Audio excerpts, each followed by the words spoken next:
CM Ibrahim साहब के जो बेटे हैं सीएम फैज़, तो हम उनसे जानना चाहेंगे कि वो एक जेडीएस से कैंडिडेट है हुमनाबाद से। सर्वे लगातार चल रहे, तो अवाम का कैसा रिस्पॉन्स आ रहा है सर? तो पंचरत्न में यात्रा में आप बताए थे कि मेरे साथ जब आया था मैं 2 से 3 लोग थे, आज मेरे साथ 10,000 कार्यकर्ता हैं मुल्क के। आने वाले दिनों में देखते जाइए कि इंशाल्लाह ये 1 लाख से भी ज़्यादा लोग मेरे साथ जुड़ेंगे इंशाल्लाह। जो हम हुमनाबाद में जिधर भी जाते हैं, गुलबर्गा में जिधर भी जाते हैं, बसों कल्याण में जिधर भी जाते हैं, तो एक ही लोगों का गुफ्तगू हमारे साथ में ज़्यादातर यही हो रहा था कि सीएम इब्राहिम साहब के बेटे सीएम फैज़ से एक इंटरव्यू हुमनाबाद के लिए कीजिए बोल के। चल लोगों से हमें ये भी सुनने में आ रहा है कि सर 750 किलोमीटर से दूर आए। जीत के तो बेंगलुरु जाना ही रहता है आपका। आपके एमएलए साहब बेंगलुरु नहीं जाते? जिता कर जिस हिसाब से मिराजुद्दीन पटेल भी थे नहीं यहाँ पे, वो भी यहाँ पे जब उनका पहला इलेक्शन हुआ था यही बात उठी थी, वो बाहर वाले हैं, नए हैं। उसके बाद एक उनको एक मौका मिलते, आज ये किए मौका देखिए, आज मिराजुद्दीन पटेल साहब जो जो काम किए वही चले आ रहे हैं आज तक भी। मैंने कहा मैं तो हुमनाबाद वाला हो गया हूँ, बेंगलुरु वाले भूल गए मुझे। तो आपको क्या लगता है कि सर आप अगर जीत भी जाएंगे तो क्या अवाम के लिए ऐसा क्या सोच के रखे सो सर जो बस हुमनाबाद में कर पाएंगे पूरा, जो बेंगलुरु नहीं जाना पड़े, किसको भी बाहर काम करने के लिए नहीं जाना पड़े? बिल्कुल ये नहीं कि हमको राजशेखर पटेल साहब से कुछ है दुश्मनी या कुछ व्यक्ति पर्सनली कुछ नहीं है, लेकिन वो यहाँ के एमएलए हैं, उनको अवाम जिता के एमएलए बनाई थी। एक बार उनको मौका दिया गया 1 से 2 3 4 बार कि आप यहाँ पे हमारी सेवा करो, इसके बावजूद भी वो ये नहीं कर पाए, तो उनसे थोड़ा हिसाब किताब मांग रहे हैं। जैसे सेकंड स्टैंडर्ड से थर्ड स्टैंडर्ड या थर्ड स्टैंडर्ड से 5th स्टैंडर्ड जाते वक्त रिपोर्ट के कार्ड होता है, वही हिसाब से एक रिपोर्ट कार्ड है ये। तो रिपोर्ट कार्ड आप लेके अवाम के पास जाइए, अगर अवाम आपको उसमें पूरे मार्क्स देते हैं आप जीत के फिर से आएंगे। यही है तंत्र का ये नियम। यहाँ पे हुमनाबाद का पीने का पानी का इसलिए अगस्त से बंद पड़ा है, उसको आज तक चेंज नहीं करवाए। उसके बारे में आपने उठाया मुद्दा? नहीं उठाया। किससे पूछे? ये आपके एमएलए है यहाँ पे? कहाँ है आपके एमएलए? मैं ये पूछना चाहता हूँ कि ये मसला क्यों नहीं उठा अभी तक? मिचन ये भी सुनने में आ रहा है सर कि इतने बड़े नेता जो अध्यक्ष के बेटे हैं सीएम फैज़, जो हुमनाबाद को आए, उनको लाया गया है यहाँ पर, और ये भी सुनने में आ रहा है कि इसलिए कि वो अभी जेडीएस आई तो बीजेपी जीतेंगी, ऐसे बातें हो रही हैं। आज जो बीजेपी सरकार है उनकी बदौलत है, उनके 14 एमएलए क्रॉस हो गए उधर रिजाइन करके, तो आज बीजेपी आई है सरकार। ये भूल गए क्या करके यहाँ का? फिर हमको गुमराह करो, ये रहबरी पर सवाल है। अभी बीजेपी आएगी बीजेपी आ गई भाई, अब और क्या करते बीजेपी आके? बीजेपी है इधर, अब बीजेपी को हटाना है हमको, और ये हटाने की शक्ति किस में है? आज जनता दल में है, कांग्रेस में नहीं थी। तो कांग्रेस को दिए ना आप वोट, बीजेपी हट गई, उल्टा बीजेपी स्ट्रांग हो रही है।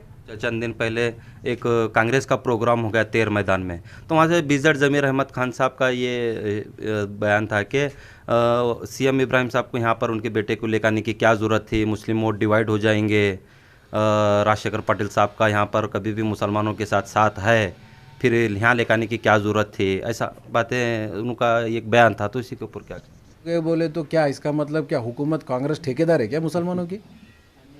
मुसलमानों के वोट के ठेकेदार है कांग्रेस? मैं ये पूछना चाहता हूँ ज़मीर अहमद साहब से, वो मेरे से बड़े हैं राजकीय में, उनको मेरे से ज़्यादा अनुभव है, और 1 से 10 ज़्यादा इलेक्शन मेरे से ज़्यादा देखे हैं। मैं अनुभव में कम हूँ, मेरे बड़े भाई की तरह है वो। मैं उनसे ये भी पूछना चाहता हूँ कि जब इसी का जवाब देते हुए सीएम इब्राहिम साहब जो आपके वालिद हैं, तो उन्होंने कहे थे कि कांग्रेस, जेडीएस और बीजेपी 3 है, तो वो बता रहे थे कि अभी कांग्रेस 3rd नंबर पे है, मेरा बेटा बीजेपी और जेडीएस 1st सेकंड में है। तो ये आप किस नज़र से देखते हैं? वाकई में 1st सेकंड पे आप दोनों ही हैं क्या? जैसे कि थर्ड नंबर पे बताया जा रहा है कांग्रेस को आपके वाले हिसाब से, क्या आपको लगता है? इसमें आपको कोई शक है? आप सर्वे करने वाले हैं, आपको मालूम है ग्राउंड रियलिटी क्या है। और एक बात और, जेडीएस नंबर 1 पोजीशन पे है, कांग्रेस तो 3rd पोजीशन पे है, आज जेडीएस नंबर 1 पोजीशन पे है हुमनाबाद में। जी सर, आप तो कांग्रेस के ऊपर में बहुत सारे सवाल उठा रहे हैं कि कांग्रेस पार्टी की वजह से आज स्टेट में और सेंट्रल में बीजेपी पार्टी है, तो फिर आपके वालिद साहब भी पहले कांग्रेस में थे, कुछ टाइम चेंज किया, 4 साल का एमएलसी रिजाइन करके हैं। तो अहमदाबाद में सिर्फ सर माइनॉरिटी वोट जुड़ के है क्या आपके साथ में सारे लोग? नहीं, सारे लोग जुड़ के हैं, माइनॉरिटी तो एक साइड हुई है अल्हम्दुलिल्लाह। साथ ही साथ अभी देखिए पहली बार इतिहास में हुमनाबाद के तालुक अध्यक्ष एक एससी घटक के एक नौजवान को बनाया गया। इतिहास गवाह है इसका। तो अभी आपको जितने भी लोग देख रहे हैं, जैसा कि बहुत सारे लोगों को आपकी फ़िक्र थी कि हुमनाबाद बसो कल्याण गुलबर्गा जिधर भी हम जाते हैं तो आपको एक इंटरव्यू करो बोल के एक लोगों की एक डिमांड थी, तो उन सारे लोगों को अभी आप क्या मैसेज देना चाहिए? Welcome to PNN 24 news. मैं हूँ गयासुद्दीन। आज इस वक्त हम हुमनाबाद में आप देख सकते हैं कि इस वक्त हमारे साथ में जो मौजूद हैं JDS पार्टी के अध्यक्ष CM इब्राहिम साहब के बेटे CM फैज़, जो हम हुमनाबाद में जिधर भी जाते हैं, गुलबर्गा में जिधर भी जाते हैं, बसो कल्याण में जिधर भी जाते हैं, तो एक ही लोगों का गुफ्तगू हमारे साथ में ज़्यादातर यही हो रहा था कि CM इब्राहिम साहब के बेटे CM फैज़ से एक इंटरव्यू हुमनाबाद के लिए कीजिए बोल के। तो हम आपको बताना चाहेंगे कि आज CM इब्राहिम साहब के जो बेटे हैं CM फैज़, तो हम उनसे जानना चाहेंगे कि वो एक JDS से कैंडिडेट है हुमनाबाद से, तो उनसे जानना चाहेंगे कि हुमनाबाद को लेकर सभी को पता है कि आने वाले चंद दिनों में असेंबली इलेक्शन है यानी MLA इलेक्शन है, तो उसी के बारे में जानना चाहेंगे कि इनकी क्या राय है हुमनाबाद में। तो बहुत सारे सवाल जवाब CM इब्राहिम साहब के बेटे जो CM फैज़ से हम करने जा रहे हैं, तो आइए जानेंगे। तो सर, हमारे चैनल में आपका बहुत बहुत स्वागत है। तो सर, अभी आप JDS पार्टी से जो कैंडिडेट है हुमनाबाद से MLA के लिए, तो हुमनाबाद में अभी आप बहुत सारे दिनों से हमें लगता है कि 2-3 महीने से आपका सर्वे लगातार चल रहा है, तो आवाम का क्या कैसा रिस्पॉन्स आ रहा है सर? अस्सलाम वालेकुम वरहमतुल्लाहि वबरकातुहू। महमद वसल्लु अला रसूलिल करीम। अम्माबाद, पहली बात तो मेरा नाम CM फैज़ है। मैं जनता दल का उम्मीदवार हूँ हुमनाबाद मत क्षेत्र का, और पिछले 2-3 महीने से सर्वे नहीं, मैं 4-5 महीने से यहीं पे मेरा निवास रखकर मैं लोगों के बीच में, गांव गलियों में, कूचों में, सब जगह घूम घूम कर उनके मसले मसाइल समझकर उनके दिलों में जगह बना लिया हूँ। और इंशाअल्लाह आने वाले दिनों में जब भी इलेक्शन होगा, जीत हमारे पक्ष की होगी, जीत हमारी होगी, जीत उसकी होगी जो आगे दिनों में लोगों की सेवा करने की एक अच्छी इच्छा रखते हो, और अच्छी इच्छा शक्ति रखते हो, और अच्छे अनुभव है, और लोगों के परवाह में जो काम करने की कैपेसिटी जो रखता है, वो लोग इस बार उनको ज़रूर से ज़रूर उनके पर आशीर्वाद करेंगे और उनको एक मौका देंगे, और मेरे को एक मौका बना के MLA ज़रूर हुमनाबाद तालुका में जिताएंगे मुझे। जी सर, तो जब आप आए थे आप 4-5 महीने पहले, तो पंचरत्न में यात्रा में आप बताए थे कि मेरे साथ जब आया था मैं 2 से 3 लोग थे, आज मेरे साथ 10,000 कार्यकर्ता हैं बोल के। तो आज पंचरत्न यात्रा हो के भी अब शायद 1 महीने से ज़्यादा हो गया होगा, तो अब आपके साथ में कितने लोग ऐसे हैं जो जुड़ गए सर? देखिए, पंचरत्न जनवरी 7 तारीख को हुई थी। उस दिन में संख्या शायद 10,000 कम बोल दिया था। आज में लगता है 50 या 60 हज़ार लोग हैं साथ मेरे। हुमनाबाद के 50-60 हज़ार लोग मेरे साथ जुड़े हुए, और आने वाले दिनों में देखते जाइए कि इंशाल्लाह ये 1 लाख से भी ज़्यादा लोग मेरे साथ जुड़ेंगे इंशाल्लाह। और कोशिश यही रहेगी, कोशिश भी ऐसे कि हम मेहनत इसीलिए कर रहे हैं कि लोग हमको एक यहाँ की हालत देखकर, आप खुद ही जानते हैं यहाँ की हालत कैसे है। यहाँ का पीने का पानी का क्लीन वाटर नहीं है यहाँ पे, ऐसे ऐसे यहाँ के मसले मसाइल है, ये यहाँ के उम्मीदवार यहाँ पे आज तक उनको कर नहीं पाए। इसलिए लोग हमको एक मौका देने की पूरी इच्छा रख रहे हैं। कोशिश यही है कि इस बार एक बदलाव लाएंगे, और इस बार इनके एक युवक है, एक नौजवान है, पढ़ा लिखा है, थोड़ा समझदार है, दिखने में भी अच्छा है, बोलने में भी अच्छा है, और आगे जाकर लोगों को अच्छा काम करेगा करके, क्योंकि लोगों को ये उनके दिलों में आ गई है बात, और उनके मुंह में भी है ये बात। बस ये है कि इलेक्शन कब होगा, हम कब जाके बटन दबाएंगे, और कब इनको ज़्यादा से ज़्यादा संख्या से जिताएंगे करके बोल के लोगों में ये इंतज़ार है। जी, तो चल लोगों से हमें ये भी सुनने में आ रहा है कि सर 750 किलोमीटर से दूर आए, यहाँ पे कुछ कर पाएंगे, जीतेंगे तो भी उधर जाएंगे, हारेंगे तो भी उधर जाएंगे, तो इसी के ऊपर क्या कहें? देखिए, ये मसला अभी मुझे लगता है ये 750 किलोमीटर का भी छोड़ ही दो, ये है ही नहीं अभी मसला, ये इशू पुराना हो गया। आप कुछ नया बोलो, इसके अलावा कुछ है बात करने में? 5 महीने हो गए, अभी और क्या बोलते जाऊँ जी? 10 बार नहीं, अब 20 बार भी बेंगलुरु जाना होता है, और आप जीत के तो बेंगलुरु जाना ही रहता है आपका। आपके MLA साहब बेंगलुरु नहीं जाते? आपके MLA आप देखिए, सब जगह जितने भी यात्रा हुए, जितने भी उरूस हुए, कितने जगह MLA साहब गए, और जितने जगह मैं भावी MLA गया हूँ। हाँ, आपके घर में 1 से 2 एमएलसी हैं, इसका मतलब ये नहीं एमएलए की जगह ले सकते हैं। एमएलए आपको उम्मीदवार चुना गया लोगों ने ताकि आप उनके संपर्क में रहे। ये बात तो गलत होती है, आप एमएलए सब जगह पहुंच रहे क्या? नहीं हो रहा है। और ऐसी क्यों नौबत आना है कि एक गांव में एक एमएलए होना। मेरी कोशिश ये रहेगी कि हमारे 100 से भी ज़्यादा लोग एमएलए की तरह घट मुट तंदुरुस्त रहना और काबिलियत वाले एमएलए बनना इधर। आज देखिए, अधिकार में एक आदमी रहना या 2 आदमी नहीं है। आज आप कितने आपके अवाम में जागृति लाते और कितने आपके अवाम में आप लीडरशिप को डेवलप करते, ये अहम बात है। और मेरी कोशिश यही रहेगी कि मैं एक एमएलए बन के नहीं रहूँगा कि 100 से भी ज़्यादा लोग इस क्षेत्र में, हुमनाबाद के क्षेत्र में, उनको इस तरह से इंशाल्लाह कोशिश करके डेवलप करेंगे कि वो एमएलए के दावेदार भी हो सकते हैं कल का दिन। भले ही वो हमारे कंपटीशन में हो नहीं, बिल्कुल, फिर भी हम अगर उनमें अक़लियत है ज़रूर से ज़रूर हम इनको डेवलप करेंगे, क्योंकि हमारा पार्टी का हिस्ट्री भी यही है।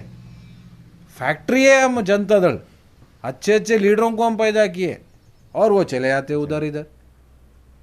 तो जनता दल ऐसा एक मुकाम है जहाँ पे लीडरशिप को डेवलप होने की पूरी अपॉर्चुनिटी है। तो इंशाअल्लाह मेरी कोशिश भी यही रहेगी। जिस हिसाब से एक नौजवान को, मेरे जैसे नौजवान को एक मौका दिया गया कि हुमनाबाद में जाकर तुम लोगों की सेवा करो, उनके बीच में रहो, उनकी कोशिश, उनके मसले मसाइल सुलझाओ।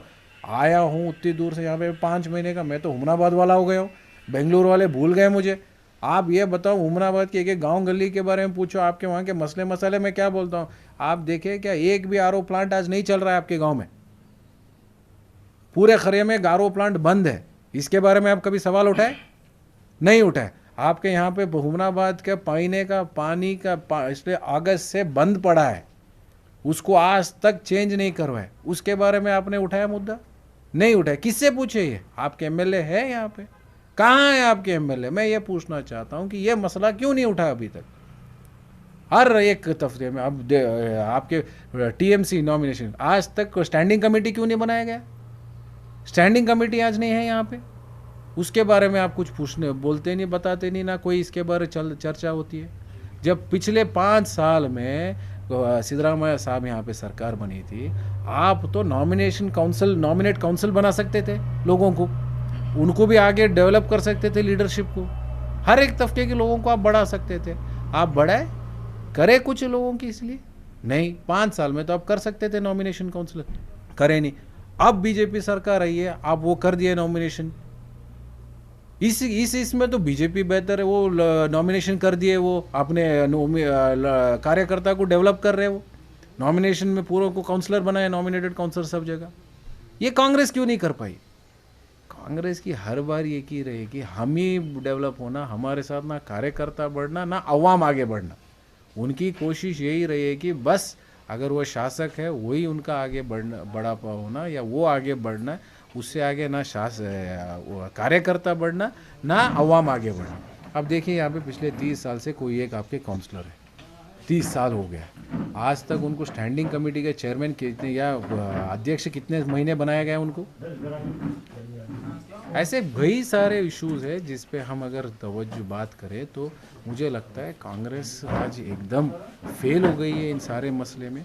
वो इस चीज़ों के उसे ये है, इसलिए मैं ये समझता हूँ कि आगे बढ़कर इंशाअल्लाह अवाम इसको बदलाव ला रही है और लाएगी भी ज़रूर। और हम जैसे एक उम्मीदवार को ज़रूर से ज़रूर, जो जनता दल के उम्मीदवार है, हमको एक मौका देकर जिता कर, जिस हिसाब से मिराजुद्दीन पटेल भी थे नए यहाँ पे, वो भी यहाँ पे जब उनका पहला इलेक्शन हुआ था यही बात उठी थी, वो बाहर वाले हैं, नए हैं।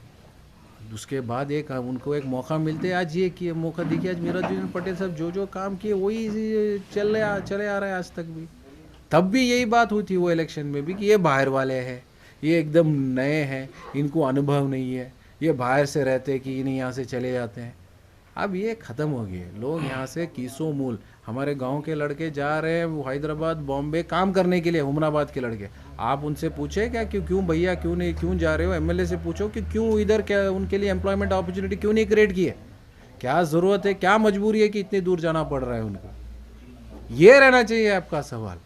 ये एमएलए साहब से मैं पूछना चाह रहा हूँ कि आगे क्यों इतने एम्प्लॉयमेंट अपॉर्चुनिटीज़ यहाँ के नौजवान जो पढ़े लिखे हैं, यहाँ पे रहकर यहीं पे काम कर उनके माँ बाप की खिदमत करने के लिए यहाँ के नौजवान को मौका नहीं मिल रहा है, मजबूरी से ज़बरदस्त जाना पड़ रहा है उनको दूर, गांव छोड़ के गांव। आप वो नहीं पूछ रहे हैं क्योंकि मैं ये दुख जानता हूँ, मुझे मालूम है गांव छोड़ के गांव आके यहाँ पे अगर रहना किसी नए जगह में क्या बनता है, ये समझ कर आया हूँ। इंशाअल्लाह अगर मेरी नीयत अच्छी है, इंशाअल्लाह अल्लाह एक मौका देगा कि अवाम के बीच में रहकर यहाँ के नौजवान के मसले मसाइल मैं हल करूँगा। और कोशिश ये रहेगी आने वाले 5 साल में कम से कम 15 से 20 हज़ार रोज़गारी इधर हुमनाबाद में तालुके में करना है, इंडस्ट्रीज़ लाएंगे इंशाल्लाह। आप बोल रहे हैं कि सर यहाँ से लोग दूर दूर जाके जॉब कर रहे, काम कर रहे, रोजी रोटी कमा रहे, तो आपको क्या लगता है कि सर आप अगर जीत भी जाएंगे तो क्या अवाम के लिए ऐसा क्या सोच के रखे सो सर जो बस हुमनाबाद में कर पाएंगे पूरा, जो बेंगलुरु नहीं जाना पड़े, किसको भी बाहर काम करने के लिए नहीं जाना पड़े? देखिए जीतना तो इंशाल्लाह ज़रूर जीतेंगे, यहाँ बुज़ुर्गों की दुआ से हम इजाज़त लेके आए हैं इधर, जीत तो इंशाल्लाह ज़रूर होगी।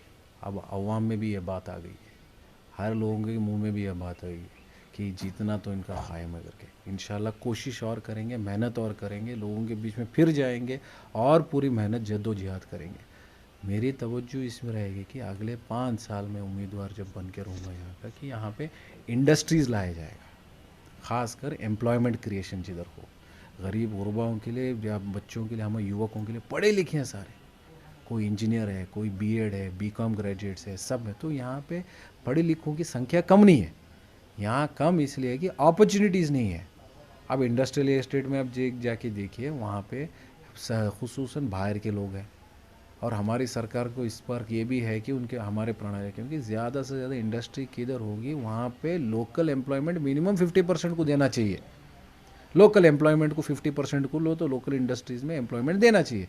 भले आप फिर बाहर 50% दूसरे कहीं से भी लेके आ जाओ, या किसी क्वालिफिकेशन रह गया, कहीं स्किल सेट्स दूसरे चाहिए होंगे, लाना है, इंडस्ट्री भी चलाना है बिल्कुल, तो 50% तो लोकल आप एम्प्लॉयमेंट क्रिएट कर सकते हैं और ट्रेनिंग भी दिया जा सकता है। तो मेरा तवज्जो अगले 5 साल में ये रहेगा कि मिनिमम 15 से 20 हज़ार लोगों को यहाँ पे एम्प्लॉयमेंट अपॉर्चुनिटी क्रिएट करने का। और मैं ये समझता हूँ अगर हम युवकों को रोज़गारी देंगे, वो तो अपने ख़ानदान को सुधार लेंगे, साथ ही साथ पूरे गांव के मसले मसाइल ऑटोमेटिक सुधर जाएंगे। आपके रास्ते चरंडी बनाने का काम पंचायत मेंबर का रहना चाहिए या टीएमसी के काउंसलर का काम है, ये एमएलए साहब का काम नहीं है। एमएलए साहब का काम ये है कि आगे आने वाले युवकों को कैसे आप एम्प्लॉयमेंट अपॉर्चुनिटीज़ क्या किए, आप एडवांस डेवलपमेंट क्या किए, आप, ये है एमएलए साहब का काम। जाके रास्ते चरंडी काम करना बोले तो पंचायत मेंबर है, जेडपी मेंबर है, टीपी मेंबर है। मैं ये पूछना चाहता हूँ, आज आस्पत्रि नहीं है यहाँ पे ढंग का, क्या हुआ, क्यों नहीं यहाँ पे एक हाईटेक हॉस्पिटल बनाया गया? यहाँ पे हाईटेक स्कूल, परसों एक स्कूल का उद्घाटन हुआ, इतने साल लग गए वो स्कूल उद्घाटन करके उसको ये करने का। यहाँ पे आपकी इसमें वो गार्डन बनाया है उधर टाउन हॉल, उसका इनाग्रेशन होके आप कितने साल हो गए, उसका काम ख़त्म होके, वो आप कब इनाग्रेशन करेंगे? ऐसे कई सारे मुद्दे हैं यहाँ पे जो आप जनहित में नहीं कर रहे हैं, लोगों के खैर के लिए नहीं कर रहे हैं।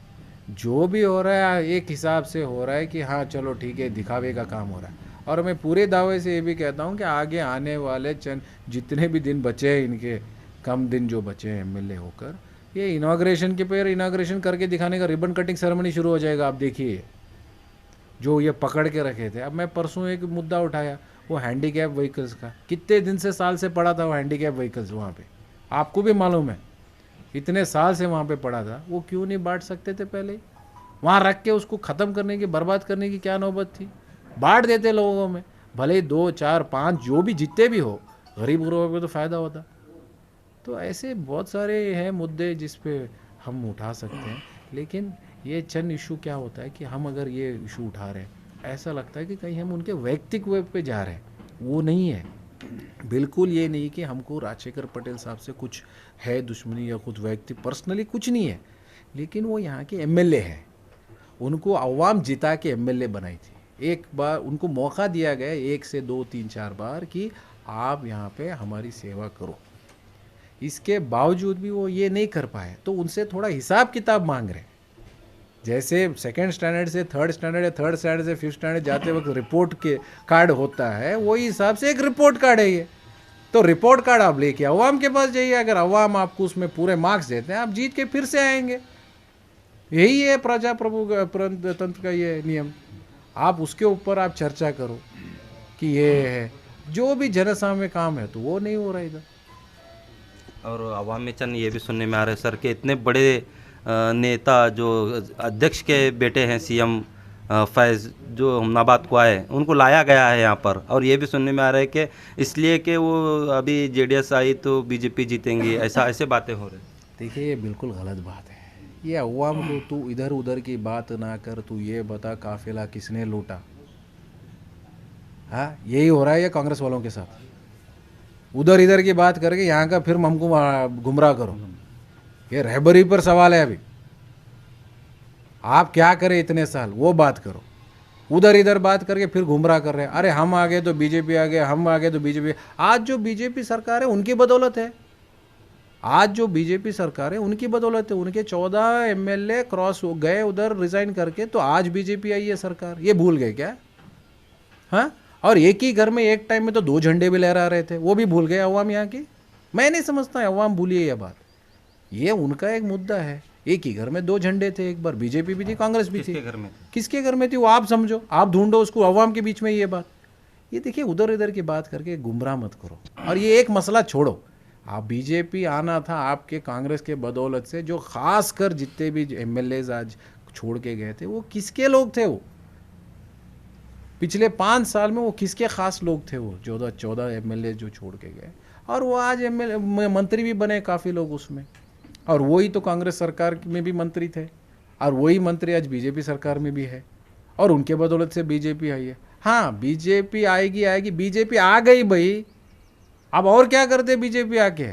बीजेपी है इधर, अब बीजेपी को हटाना है हमको। और ये हटाने की शक्ति किस में है? आज जनता दल में है, कांग्रेस में नहीं थी। तो कांग्रेस को दिए ना आप वोट, बीजेपी हट गई, उल्टा बीजेपी स्ट्रांग हो रही है। अब सुनने में आ रहा है कि बीजेपी के शायद कोई उम्मीदवार उनके तरफ से ही जा रहे हैं। अब इसको क्या बोलते हैं, वो दोनों एक ही उम्मीदवार है करके बोल के, ये भी सुनने में आ रहा है।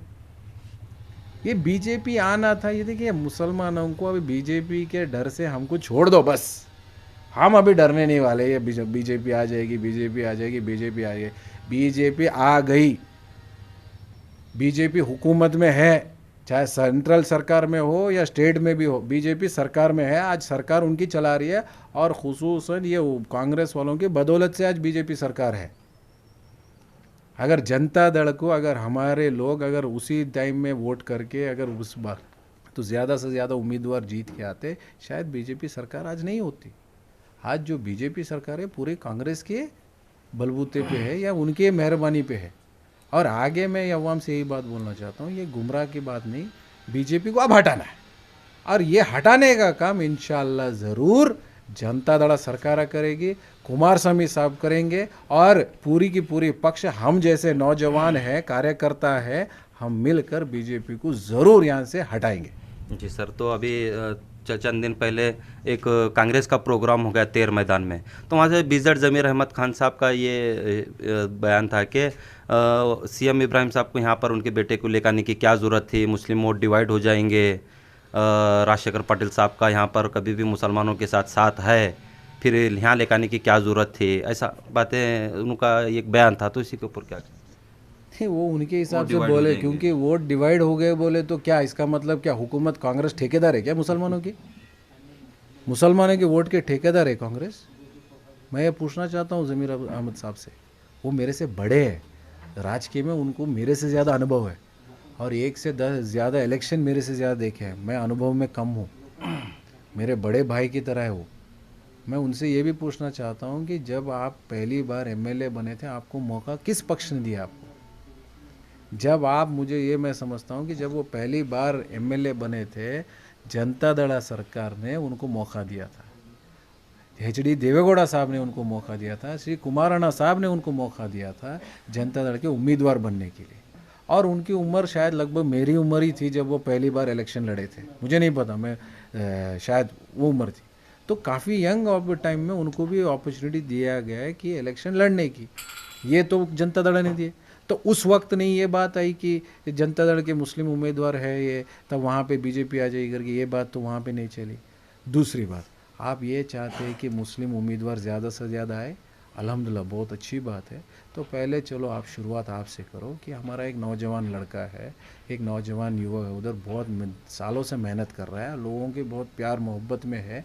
इमरान पाशा साहब काउंसलर वहाँ के, वो आप तो 3 बार खड़ चुके हैं, आप कल के दिन उनको छोड़ के दे दीजिएगा, उनको एक बार जीतने दो। मुस्लिम उम्मीदवार ज़्यादा होना है ना आपको, तो उनको एक बार मौका दो। और कहीं ज़्यादा कर्नाटक के क्षेत्र में ज़्यादा जहाँ मुसलमानों की संख्या ज़्यादा है, जॉर्ज साहब है जो सर्वज्ञानगर में, वहाँ पे छोड़ दीजिए मुसलमानों को जीतने के लिए, वो छोड़ के दीजिए। कोलार में मुसलमानों की संख्या ज़्यादा है, उधर भी मुस्लिम उम्मीदवार को छोड़ के दीजिए। बीजेपी में भी मुस्लिम ज़्यादा है संख्या, उधर भी मुसलमानों को छोड़ के दीजिए। और ख़ास कर उमराबाद में हमारी संख्या ज़्यादा है अल्हम्दुलिल्लाह। 3 बार राजशेखर पाटिल साहब तुम बन गए, उनके वालिद साहब भी यहाँ पे एमएलए थे। अब इस बार हमको एक मौका दो, मैं भी एक नौजवान हूँ, आपके छोटे भाई की तरह हूँ। आप थोड़ा राजशेखर पाटिल साहब को समझा के बोल दो, नहीं भाई इनको एक बार दो, हमारा लड़का है। बोले तो है वो अच्छा लड़का है करके, उनको मालूम है मैं अच्छा लड़का हूँ करके, वो बोले है ये मेरा अच्छा लड़का है, वो अल्ले उड़का करके बोल के, क्योंकि मालूम है, संपर्क तो है अल्हम्दुलिल्लाह। तो उनको थोड़ा मेरे से एक रिक्वेस्ट है, भैया मुझे भी एक मौका, आप राजशेखर पाटिल साहब से बात करके बोलिए कि मत खड़ो इस बार, क्योंकि हम लोग सब एक होके मुस्लिम उम्मीदवारों को, ज़्यादा से ज़्यादा उम्मीदवार को असेंबली में देखना चाह रहे हैं, तो एक मौका इनको दे दो। ये कोशिश अगर वो करेंगे इंशाल्लाह, वो लीडर सिर्फ इस यहाँ के चामराजपेट के लीडर नहीं, मैं ये समझता हूँ पूरे कर्नाटक के रियासत के लीडर बन जाएंगे, मुस्लिम लीडरशिप में आ सकते हैं उनमें। जी, तो अभी इसी का जवाब देते हुए सीएम इब्राहिम साहब जो आपके वालिद हैं, तो उन्होंने कहे थे कि कांग्रेस, जेडीएस और बीजेपी 3 है, तो वो बता रहे थे कि अभी कांग्रेस 3rd नंबर पे है, मेरा बेटा बीजेपी और जेडीएस 1st 2nd में है। तो ये आप किस नज़र से देखते हैं? वाकई में 1st 2nd पे आप दोनों ही हैं क्या? जैसे कि 3rd नंबर पे बताया जा रहा है कांग्रेस को आपके वालिद साहब से, क्या आपको लगता है? इसमें आपको कोई शक है? आप सर्वे करने वाले हैं, आपको मालूम है ग्राउंड रियलिटी क्या है। और एक बात और, जेडीएस नंबर 1 पोजीशन पे है, कांग्रेस तो 3rd पोजीशन पे है, आज जेडीएस नंबर 1 पोजीशन पे है उमराबाद में। बस लोग ये जप रहे कि इलेक्शन कब होगा।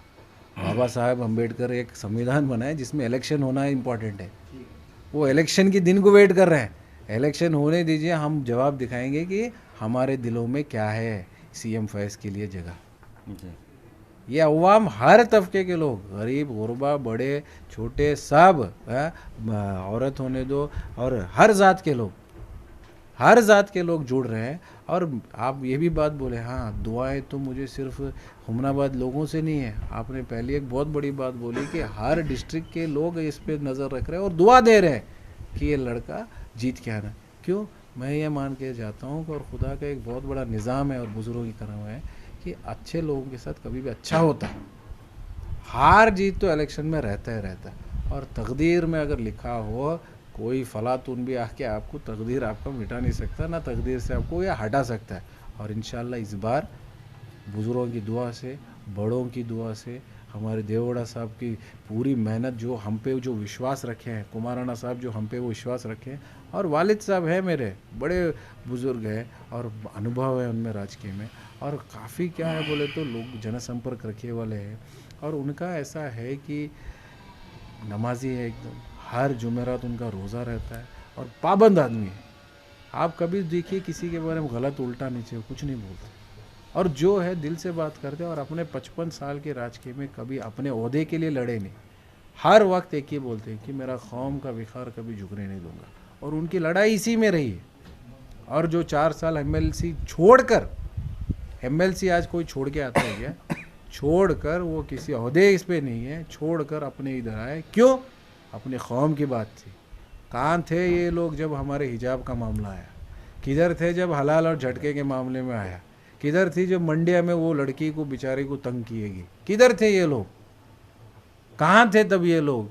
सिवाय, और एनआरसी के टाइम में भी आपको मालूम है कहाँ थे ये कांग्रेस के हुक्मरान? क्यों हमारा साथ नहीं दिया? अगर आप मुसलमानों के ठेकेदार थे, क्यों हमारे मसले मसाइल में आप साथ नहीं बढ़ाए? जबकि एक प्रेसिडेंट, उनके प्रेसिडेंट खुद ही बोलते हैं नहीं ये विषय यार माताड़बार्दो, बंद करा दिया हमारे इनके लीडर्स का कि बात, ये कोई नहीं बात करना इस विषय पे। ऐसा क्यों हुआ? तो और पिछले जब हमारी पार्टी के लिए बीएम फारूक साहब थे जो राज्यसभा मेंबर के इलेक्शन लड़ रहे थे, तब ज़मीर साहब कांग्रेस में जनता दल में एमएलए थे। वो उनके साथियों 5 साथियों 6 साथियों उन्होंने बीएम फारूक के अगेंस्ट, जब देवड़ा साहब ने बीएम फारूक को राज्यसभा का टिकट दिया गया था, देवड़ा साहब और कुमार स्वामी साहब, कि ये एक और मुस्लिम उम्मीदवार राज्यसभा तक पहुंचना है करके, तब क्या हुआ, ये 5 लोग क्रॉस वोटिंग किए और फारूक साहब को हरा दिए। हराने के बाद ये पता नहीं उनके कुछ अपने पर्सनल इश्यूज थे या क्या था नहीं पता, वो कांग्रेस ज्वाइन हो गए। अब ये पूछिएगा कि आप क्रॉस वोटिंग क्यों किए, फारूक साहब को क्यों हराए? वो भी तो मुस्लिम उम्मीदवार थे, क्या वो वहाँ पे अच्छा खराब है क्या? मैं ही एक अच्छा हूँ और आप ही सर्टिफिकेट दे रहे हैं मैं अच्छा हूँ, तो फिर अच्छों को मौका दो ना, मुझे अच्छों का साथ दो। जी सर, आप तो कांग्रेस के ऊपर में बहुत सारे सवाल उठा रहे हैं कि कांग्रेस पार्टी की वजह से आज स्टेट में और सेंट्रल में बीजेपी पार्टी है, तो फिर आपके वालिद साहब भी पहले कांग्रेस में थे। कांग्रेस में जब समझ में आई तो पूरी, अगर जब कौम की बात आई और जब हमको समझ आया कि ये क्लियर कि ये बिल्कुल कुछ नहीं करने वाले, तो फिर स्टैंड चेंज किया। 4 साल का एमएलसी रिजाइन करके हैं, कोई इधर आके ओहदे के लिए नहीं है, इधर क्या है, स्टेट प्रेसिडेंट है, एमएलसी छोड़ क्या है, क्यों? एक व्यक्ति जो है हमारे साथ आज दे रहा है, देवोड़ा साहब और कुमार स्वामी साहब हमारे समाज के साथ है और हमारे हर इशू पे साथ और डट कर स्टेटमेंट दे रहे हैं ओपनली। कोई दिए कांग्रेस वाले ये स्टेटमेंट? चाहे हिजाब के मामले में हो, चाहे झटका या हलाल के मामले में हो, कुमार स्वामी साहब जिस हिसाब से अपना स्टैंड लिए, कोई और पार्टी के हिरियर लीडर लिए? बाखैर किसी ने नहीं ली। देखिए, हम हैं, अगर हमारे साथ अवाम और हम, अगर हमको अल्लाह एक मौका दिया है कि हम अवाम के साथ जुड़कर इस कौम की खिदमत करने के लिए, अगर हम वही भूल जाएंगे तो फिर आपका ये कहाँ गया, ईमान कहाँ गया? आप यहाँ पे हुकूमत सिर्फ अपने लिए कर रहे हैं। मैं ये समझता हूँ हुकूमत करना चाहिए अवाम के लिए। आपको रहबर बनाया जा रहा है कि अवाम की खिदमत करो करके, तो इस मौके के लिए मैं तरस रहा हूँ। जी, तो अहमदाबाद में सिर्फ सर माइनॉरिटी वोट जुड़ के है क्या आपके साथ में सारे लोग? नहीं, सारे लोग जुड़ गए। माइनॉरिटी तो एक साइड हुई है अल्हम्दुलिल्लाह, साथ ही साथ अभी देखिए पहली बार इतिहास में हुमनाबाद के तालुक अध्यक्ष एक एससी घटक के एक नौजवान को बनाया गया। इतिहास गवाह है इसका, इतिहास गवाह है। पहली बार ऐसा हुमनाबाद के इसमें इतिहास में। आज भी हमारे सिगी साहब कोर कमेटी के चेयरमैन हैं और हर तबके के साथ लोग जुड़ रहे हैं, हर तबके के लोग जुड़ रहे हैं। अल्हम्दुलिल्लाह आगे आप देखते रहिए और क्या क्या कैसे हिसाब से होगा। ओके सर, तो अभी आपको जितने भी लोग देख रहे हैं, जैसा कि बहुत सारे लोगों को आपकी फ़िक्र थी कि हुमनाबाद बसो कल्याण गुलबर्गा जिधर भी हम जाते हैं तो आपको एक इंटरव्यू करो बोल के एक लोगों की एक डिमांड थी, तो उन सारे लोगों को अभी आप क्या मैसेज देना चाहिए? बिल्कुल मेरे दोस्तों, मेरे बड़े भाइयों, बुज़ुर्गों, सबका आपका लाख लाख शुक्र कि आपके दिलों में मैं एक जगह बना पाया। और कोशिश यही रहेगी कि आने वाले दिनों में कि आपका जो आपने मेरे पे जो जज्बा दिखाया, आज जो मेरे पे प्यार बटाया, कभी इस प्यार को, जज्बा को या इसे कभी झुकने नहीं दूंगा। और कोशिश यही रहेगी कि कौम के विकार को बिल्कुल किधर भी हो मैं कभी इसे झुकने नहीं दूंगा। बस दुआ में याद रखिए, दुआ से तकदीर बदलती है। इंशाअल्लाह आगे आने वाले दिनों में आपसे मुलाकात करने की एक मौका मैं ढूंढ रहा हूँ। और जब जो भी हो सके आइए, मिलिए, बात करिए, दुआ देते रहिए, मेरे लिए भी, मेरे वालिद के लिए भी और मेरे पक्ष के लिए भी और सारे उम्मतिये के लिए भी दुआ करते रहिए। साथ ही साथ कि सारे हमारे गांव में, हमारे शहर में चैन व अमन का ये मौसम कायम रहे और ये भ्रष्ट सरकार और जो कौमवादी लोग हैं इनको हम दूर रखें और यहाँ पे चैन व अमन रहे। Okay sir, thank you. अस्सलाम वालेकुम। तो ये थे हमारे साथ में, आपको बताने की ज़रूरत नहीं है क्योंकि इतने बड़े लीडर के बेटे हैं जो सीएम फैज़ साहब, तो ये सारे चीज़ें आपके सामने रख चुके हैं, हर सवाल का जवाब रख चुके हैं और ये भी बता रहे हैं कि सीएम इब्राहिम साहब के बेटे जो सीएम फैज़ हैं, जो हुमनाबाद में जेडीएस पार्टी 1 नंबर पे भी चल रही है। तो इसी तरह की न्यूज़ देखने के लिए बने रहिए इंडियन न्यूज़ PNN 24 न्यूज़ पे, क्योंकि हम आपको बता रहे हैं हुमनाबाद, बसो कल्याण और गुलबर्गा शहर की बड़ी बड़ी खबरें। Thank you.